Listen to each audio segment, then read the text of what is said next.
Now in this video, we'll talk about external server-based authentication, how we can configure them, and what are the commands we need to configure on the client side. And then we'll try to compare between the local-based authentication and external-based authentication methods. So the first thing, as I discussed already, whenever a user or a device tries to connect to any specific device via telnet or console or any other line, now this device is going to send the information to the external-based authentication server, where all your username and the passwords are created and they are stored. Now what the device will do is it's going to check the username and the passwords, and then it's going to reply. And if the response is correct, which means the username and the password is correct, then the user will be allowed to log in to any device. Now this is more appropriate if you have multiple devices in the network, like you got some 20 plus devices in the network, where you cannot go with a local based authentication method. If you go with local based authentication method, in that case I need to go to each and every device and we have to configure the username and the passwords. Now there are some different options available, like we can use Cisco Access Control Servers, Secure ACS, or ACS Solution Engine, ACS Express. These are all the external database servers which can be used to store the username and the password information. Now if you compare the local versus server-based authentication method, now the local authentication is going to prompt for the username and the password, but it has to be created on the local device. And this is something not really scalable in case of big size networks. Now whereas in case of external based authentication methods, when a user tries to log in, the authentication information or all the information will be stored on a remote server on the database, and the remote server is going to send us a reply, and based on that the user will be allowed to log in. Now as I discussed, there are two different protocols we can use. Either we can use a TACACS or RADIUS servers. So if you want to configure AAA authentication, the first command is we need to enable the AAA. So what we are doing is we are going to enable AAA here, AAA new model. Now once you give this command, it becomes mandatory for the device to use AAA authentication method. So which means now on this router, once we enable AAA, we cannot use login local option. Login local option will not work, and also normal login will not work. It becomes mandatory that we should use login authentication default, some option. Now whenever you see this command under the console line, or it can be on the VTY line or any auxiliary line, we need to understand that we are using a AAA based authentication method. Then after that, we need to define the list. Like we need to give a command called AAA authentication login. Login means for all the login lines. Like when I say login, it's going to apply for all your console line, VTY line, or auxiliary lines. So for all these lines, it is going to apply. And then I can define a name for the list. Like in this scenario, I'm going to say as default. Now this default, it can be a default list, or we can use some name, like let's say I can give a name called CCIE. Now in that list name, what I'm going to do is I'm going to define what should be my primary authentication method. Like I'm going to say TACACS will be my primary authentication method using an external based TACACS server. And then the second option, we can even define some radius. And the third option, I can define the local authentication. So which means it is going to first try TACACS server. If the TACACS server is not reachable, in that case it will try the radius. Or if this is also not reachable, in that case it is going to try the local based authentication method. Now we can have a different list names for different kinds of authentications, or we can simply go with default. Default we can define, like in this example, I'm going to define the first option should be TACACS, and in case if the TACACS server do not respond, I want to use the second option as a local based authentication method. Now it's really important for us to ensure that we are using the backup login authentication method. If I don't use this option, in that case, it becomes mandatory that anyone tries to log in via console, he must go with TACACS authentication method. And in case if that TACACS server is down, in that case, you will not be able to log in. Now that's the reason we need to ensure that we are using some options here, where we are going to define the first option should be TACACS. If that fails, we need to ensure that it must use the login local authentication. Now it's really important for you to create a local username and the password, because if you don't have access to the external server, but still we can create with some local admin account. That's something recommended. We need to have at least one admin account to log into the local device in case if the external server do not respond. And we can create this on both the local as well as on the external servers, but not compulsory on both. It's up to you. Then we have to tell who is my TACACS server. Here I'm going to assume that this 192.168.1.1 is my TACACS server and this is my client.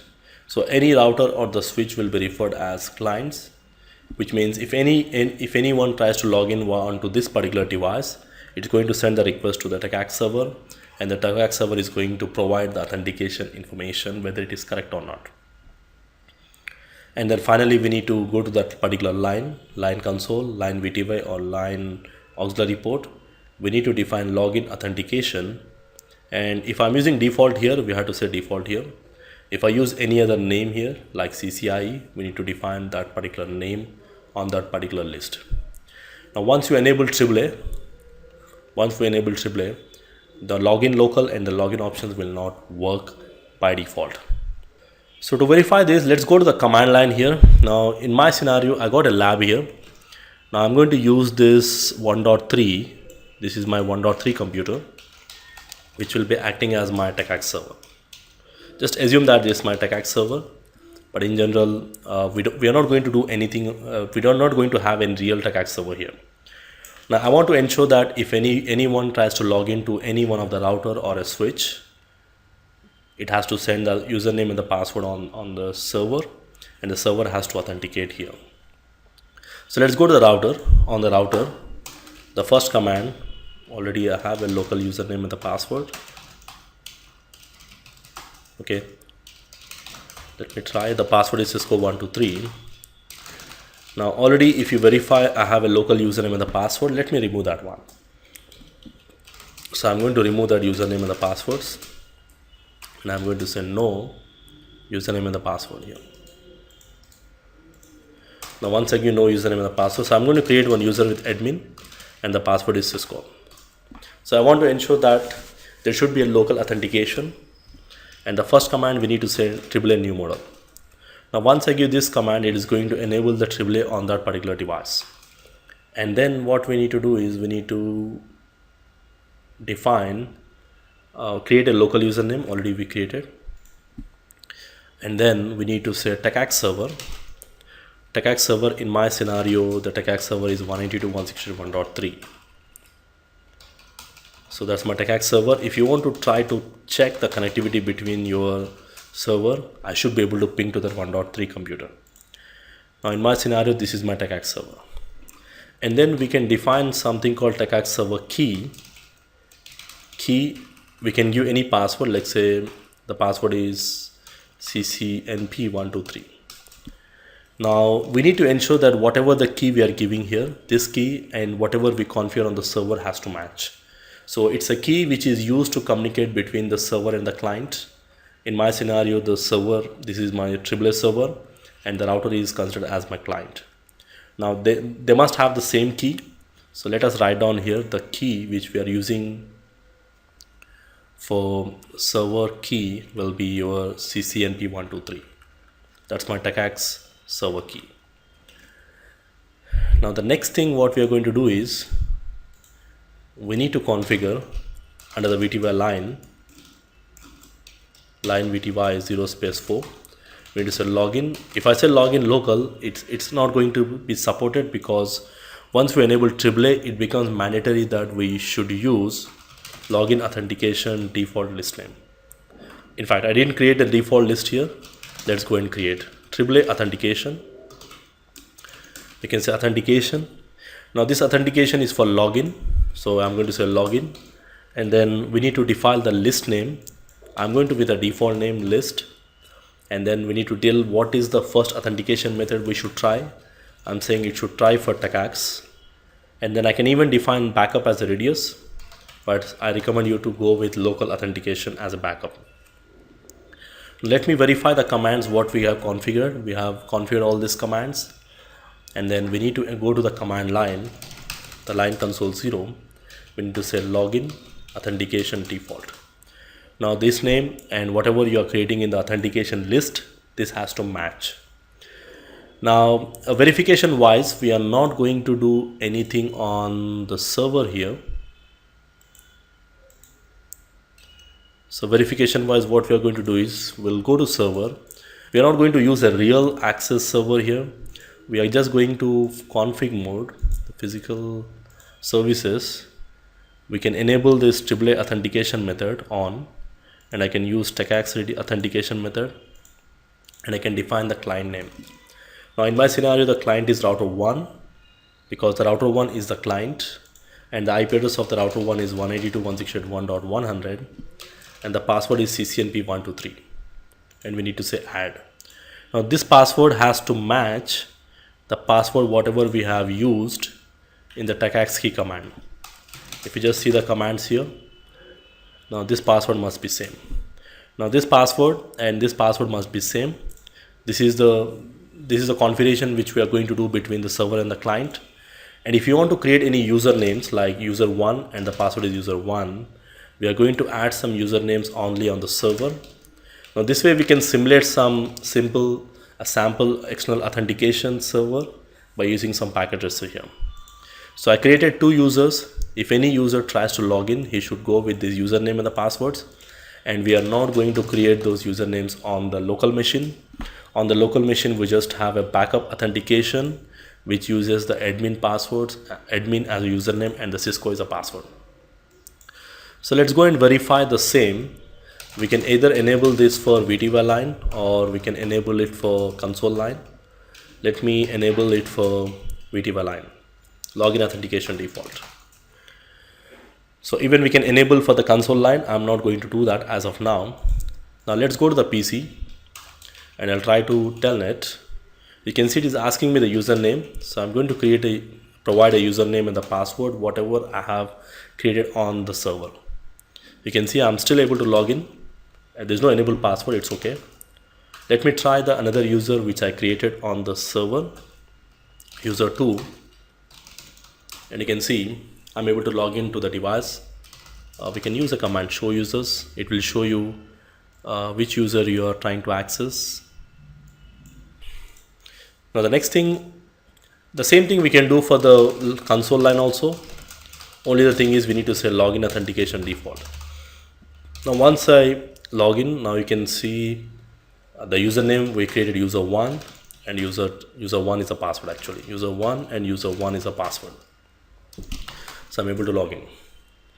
Now this way, whenever any specific user, either from telnet or console line, if it tries to log in, it's going to send the authentication information to the server, and the server is having already a pre-configured username and the passwords, and is going to allow you to access the device once you give the correct username and the password. Let's try to remove the connection to the server, assuming that the server is down. Now if the server is down, I cannot log in because the reason is the server is down here, but still I should be able to log in with my local username and the password, right? That's a backup I created. Let me try with the local username and the passwords, admin, and the password is Cisco. Now it will try for server first. If the server is not reachable, in that case it will fall back to the local based authentication.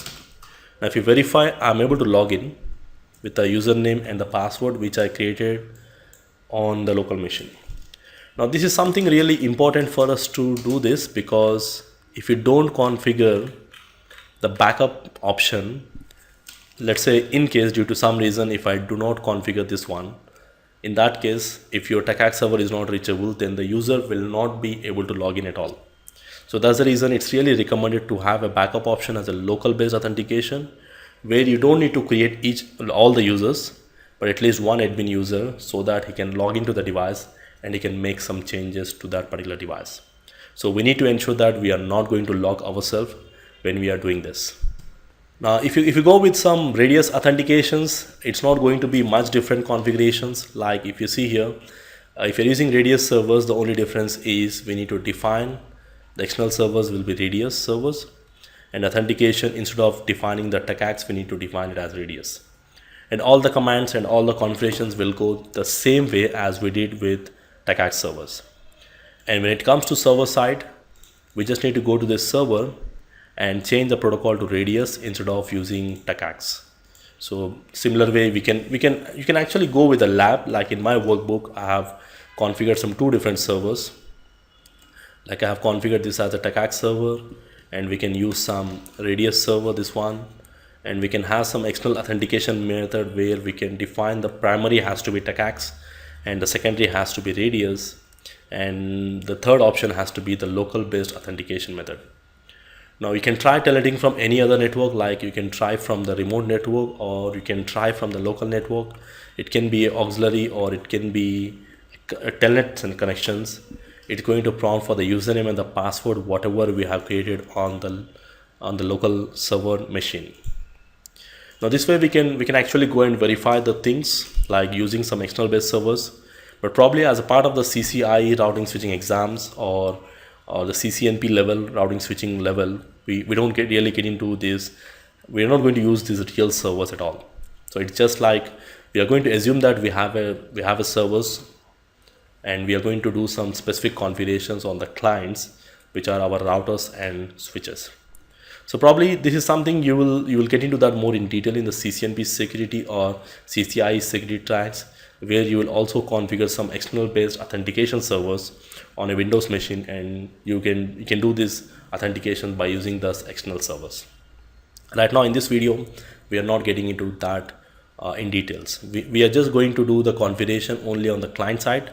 And on the client side, if you want to enable external based authentication method, we have to go to each and every device, routers and the switches. We have to configure who is your server, and then all these commands has to be configured with a specific protocol. It can be a TACACS or it can be a RADIUS.